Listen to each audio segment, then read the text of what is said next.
Europe 1 Culture Média. Philippe Vandel. Bonjour Rémi Jacob. Bonjour Philippe et Anissa, bonjour à tous. Bonjour Rémi. Rémi, au sommaire de votre journal des médias. Des chiffres sur la représentation des femmes dans les médias et vous le verrez, il y a encore beaucoup de progrès à faire. Également des nominations à BFM TV et puis un manga entièrement dessiné grâce à l'intelligence artificielle. Oui, on vous expliquera tout à la fin de ce journal. Mais d'abord, on commence par les audiences qu'ont regardé les Français hier soir le podium. C'est France 2 qui est en première position avec Neige, 5,6 millions de téléspectateurs, soit 26,5% du public. Un très gros score, carton même pour ce téléfilm avec Frédéric Diffenthal, on vous en parlait hier. Derrière, on retrouve TF1 avec la série de Kev Adams, Avenir, 2,7 millions de téléspectateurs, soit 13,8% de part d'audience. C'est en baisse par rapport à la soirée de lancement de la semaine dernière. Enfin, M6 clôture ce podium avec Recherche appartement ou maison, 2,3 millions de téléspectateurs et 11,7% de part d'audience pour le magazine de Stéphane Plaza. Europe 1, le journal des médias.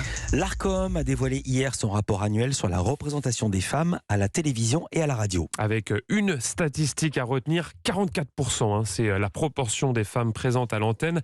Alors c'est un point de plus que l'an passé et 6 points supplémentaires par rapport à 2016. On se rapproche donc petit à petit de la parité, mais c'est loin d'être gagné car, comme l'indique l'INA qui est associée à cette étude, le temps de parole des femmes n'est en réalité que de 36%. Alors, qu'est-ce que ça veut dire ?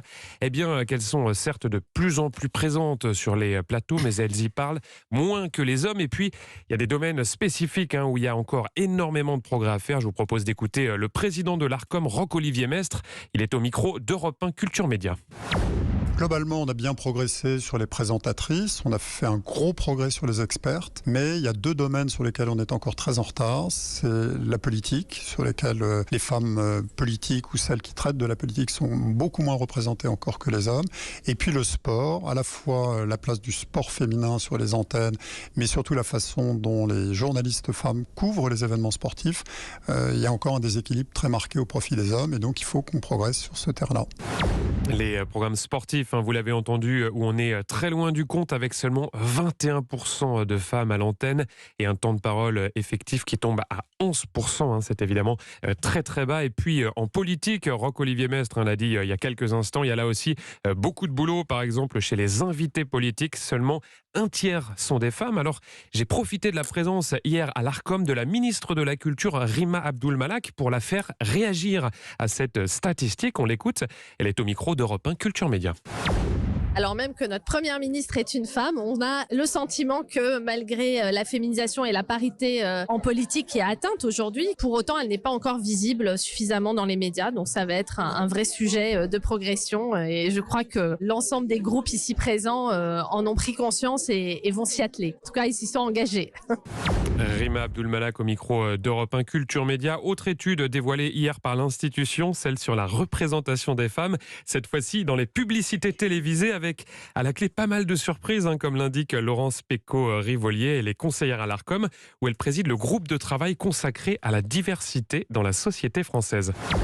Ça a été notre première surprise à nous aussi. On s'aperçoit qu'il y a plus de femmes au volant que des hommes et qu'il y a plus d'hommes qui font le ménage dans les publicités que de femmes. C'est non seulement le contre-pied des stéréotypes, mais c'est même en réalité une avance sur les chiffres réels. Alors il y a un certain nombre de points qui restent à améliorer. D'abord parce que les femmes et les hommes restent cantonnés dans certaines activités. Les produits de beauté d'un côté, les magasins d'outillage de l'autre. On a aussi ce qui est un peu désagréable, le fait que dès que on a des personnages soit nus, soit sexualisés, c'est essentiellement des femmes plutôt que des hommes. Et quand on a une personne qui est présente dans une publicité, qui ne parle pas, qui ne s'exprime pas, c'est essentiellement une femme. Laurence Pécaud-Rivolier au micro d'Europe 1 Culture Média a noté que les femmes sont désormais majoritaires dans les publicités télé, et cela pour la toute première fois.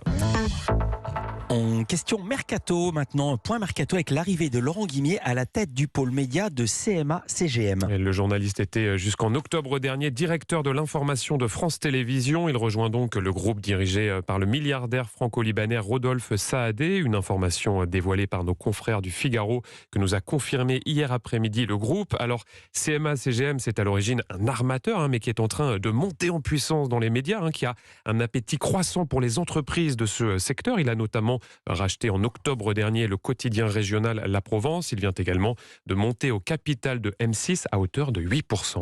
Toujours au chapitre des mouvements, on connaît l'identité du nouveau directeur de la rédaction de BFM TV. Je dis directeur car c'est un homme. Et il s'agit de Philippe Corbet. Le journaliste succède à Céline Pigalle qui va quitter la chaîne Info. Il était jusqu'à présent chef du service politique et il intervenait également régulièrement à l'antenne. Et puis à propos de BFM TV, on a appris que Rachid Mbarki allait être convoqué à l'Assemblée nationale pour s'expliquer devant une commission d'enquête. Le présentateur qui a été licencié par la chaîne il y a quelques jours, il est accusé d'avoir diffusé à l'antenne sans l'autorisation de sa hiérarchie des sujets faisant l'éloge de certains pays, parmi eux le Qatar, le Soudan ou encore le Maroc. En toile de fond, des soupçons d'ingérence étrangère et une question: Rachid Mbarki a-t-il perçu de l'argent de la part de ces pays? Selon Pure Média, il devra donc s'expliquer devant les députés.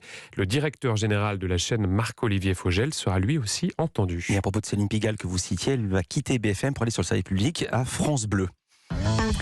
On part au Japon où un manga a entièrement été généré par l'intelligence artificielle. L'histoire est incroyable. Jeudi va sortir une bande dessinée de science-fiction. Son nom, Cyberpunk Pitch John. Au menu, des engins et des créatures futuristes. Alors, jusque-là, rien d'anormal, sauf que ce manga d'une centaine de pages a été dessiné entièrement par un programme d'intelligence artificielle. Concrètement, l'auteur a rentré dans la machine, dans la bécane, des mots-clés comme cheveux roses, garçon asiatique ou encore blouson. C'est ce qu'il a expliqué à l'AFP. Et hop, magie, l'ordinateur a donné naissance en seulement 1 minute aux images du héros de l'histoire. Il n'avait plus qu'à écrire les textes.